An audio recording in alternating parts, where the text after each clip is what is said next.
囚犯偷偷将自己藏进裹尸袋，狱警却直接将尸体扔进大海，毁尸灭迹。埃德蒙就这样顺利逃脱，离开了这个是非之地，也正式开启了这场令世人震撼的复仇大计。随后，他根据神父的指引来到基督山岛，而在这个隐秘的山洞，竟藏着他几辈子都花不完的巨额财富。他难以置信地捧起一把金币，愣由他们倾泻而下，金币滑落的声音宛如一首交响乐，让他情不自禁地开怀大笑。可短暂的狂喜之后，埃德蒙却趴在地上痛哭起来，因为这笔财富意味着他终于拥有了向仇人复仇的资本。原来在15年前，埃德蒙就被扣上一个莫须有的叛国罪，每天都在牢里饱受非人的折磨。更令他心痛的是，父亲因思念成疾郁郁而终，而挚爱的未婚妻也已嫁作人妇，搬去了巴黎。如今他终于有了可以跟仇人掰腕子的底气。几年之后，埃德蒙以基督山伯爵的身份重现江湖。为了查出当年自己被诬陷入狱的真相，他给雅各波写了一封信件，除了赠送2艘大船，还有3栋别墅。但作为交换条件，他希望雅各波在本月底赶往马赛与自己见一面。埃德蒙还特意叮嘱一定要打扮得像一个绅士。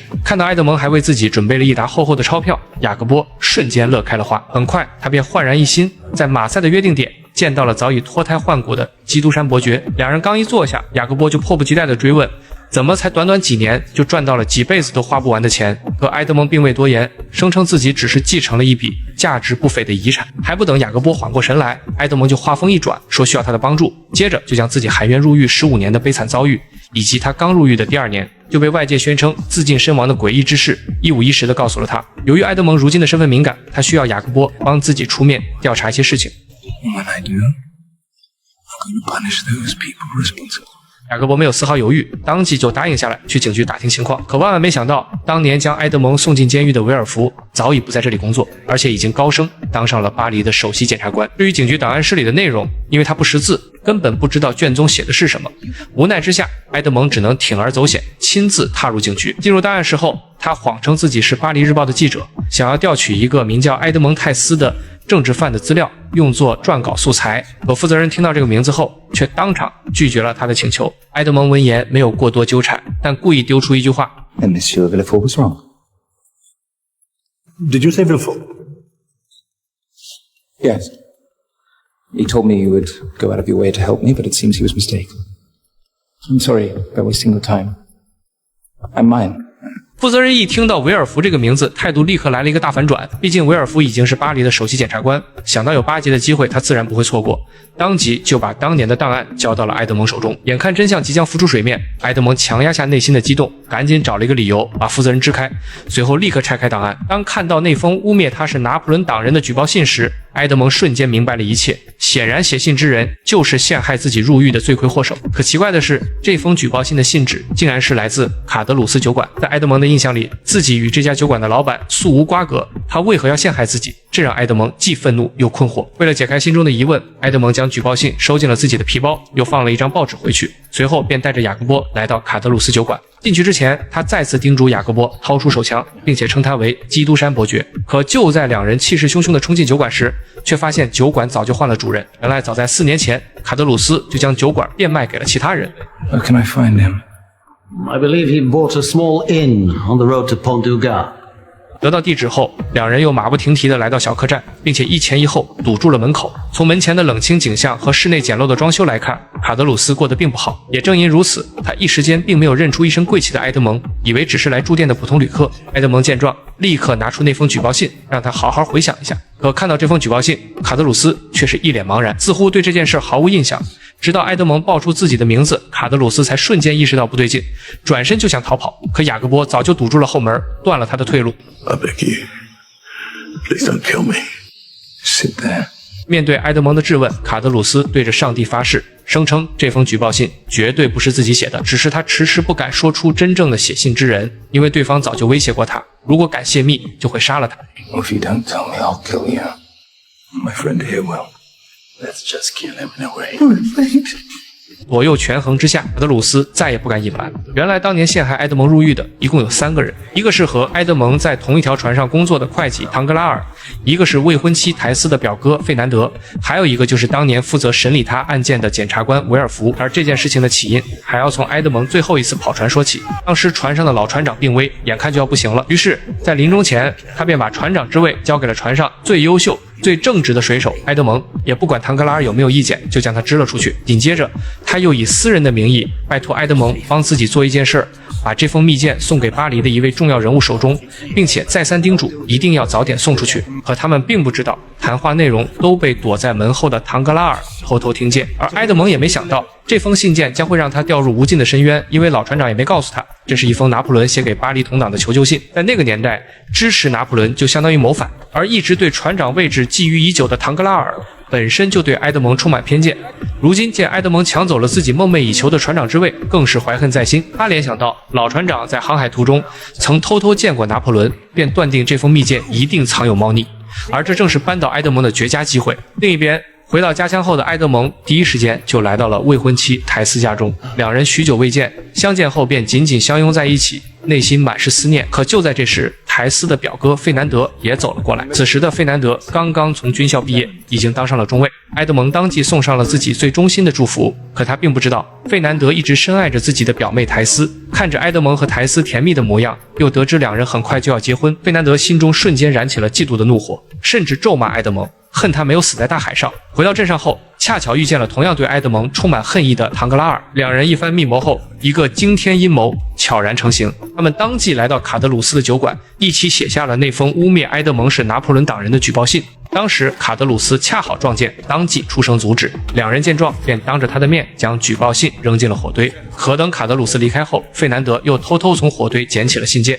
威尔福收到举报信后，立刻派人对埃德蒙进行了逮捕。此时的埃德蒙压根不知道老船长的信件与拿破仑有关。面对威尔福的质问，问心无愧的埃德蒙当即就把信件交了出来。而信件上完好无损的蜡章足以证明他对里面的内容一无所知。经过一番询问，威尔福也认为埃德蒙是清白的，打算放他离开。可就在埃德蒙要离开审讯室时，他又多问了一句 To whom were you supposed to deliver this letter?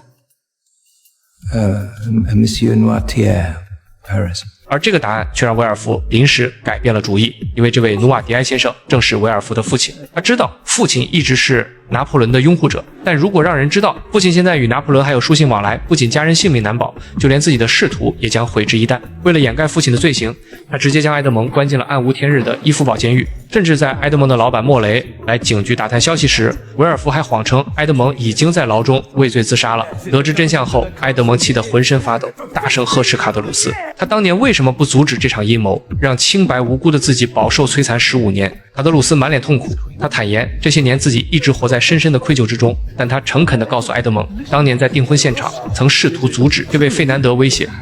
And I will cut out your heart and show it to you while it's still pumping. 在那个年代，黑人本身就没有人权，更没有任何社会地位，根本不敢与费南德这种人抗衡，只能把这件事情默默地烂在肚子里面。卡德鲁斯非常自责，为了赎罪，在埃德蒙关进监狱的这几年，他都一直在默默照顾埃德蒙的父亲。说完还拿出那个钱袋，埃德蒙一眼就瞧出这是他与苔丝订婚那天老板莫雷送给他们的订婚贺礼。还不等埃德蒙缓过神，卡德鲁斯又爆出一个让他心碎的消息，迎娶苔丝的正是费南德。当年得知埃德蒙身死的消息后，埃德蒙的父亲瞬间失去了所有希望，一病不起。而苔丝在无尽的绝望中只能嫁给费南德。埃德蒙的父亲去世后，还是苔丝出资给父亲安葬的。埃德蒙闻言心如刀绞，他踉踉跄跄地走出客栈。这一连串的阴谋和打击足以摧毁任何一个人。他努力平复自己的情绪，片刻之后，一个精密而又大胆的复仇计划在他的脑海中缓缓成型。随后他回到旅馆，询问卡德鲁斯是否愿意加入自己的复仇队伍，用行动弥补当年的过错。卡德鲁斯没有丝毫犹豫，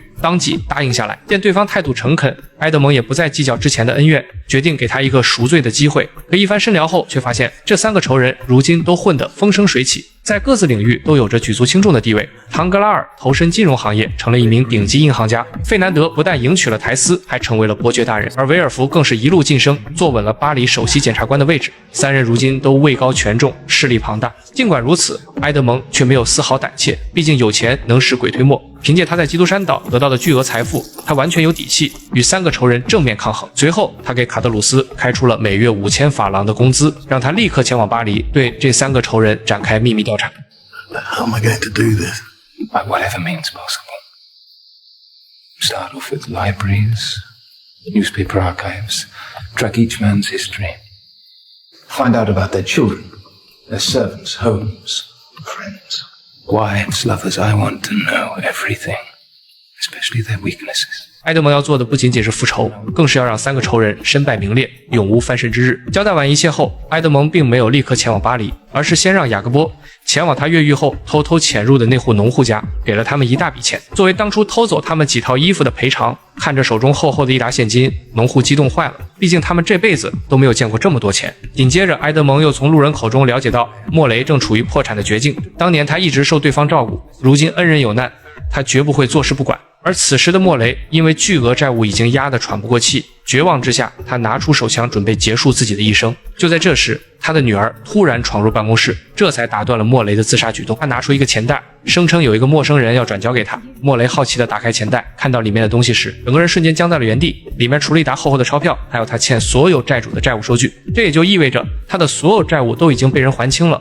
而在钱袋的最底层，还有一颗价值连城的硕大钻石，显然这是埃德蒙留给莫雷先生东山再起的启动资金。莫雷满脸震惊，看着眼前的这个钱袋，他突然想起，这正是当年自己送给埃德蒙订婚时装贺礼的钱袋。父女俩激动得相拥而泣，他们终于有了翻身的希望。对埃德蒙而言，凡是帮助过他的人，他都会以10倍甚至100倍的恩情报答当年的滴水之恩。做完这一切，埃德蒙便全心投入到复仇当中。为了不引起怀疑，今后他都会以基督山伯爵的身份出现在公众视野。而更为关键的是，他必须想办法恰到好处的与那3个仇人结识，为后续的复仇铺路。几天之后，卡德鲁斯突来带来一个好消息，费南德和苔丝有一个18岁的儿子，名叫亚伯特，现在正和朋友在意大利旅游。得知这个消息，埃德蒙眼前一亮，这无疑是一个绝佳的结识机会，也是他复仇计划的第一步。埃德蒙当即决定带着雅各波前往罗马，精心制造一场与亚伯特的偶遇，而复仇大计也即将拉开序幕。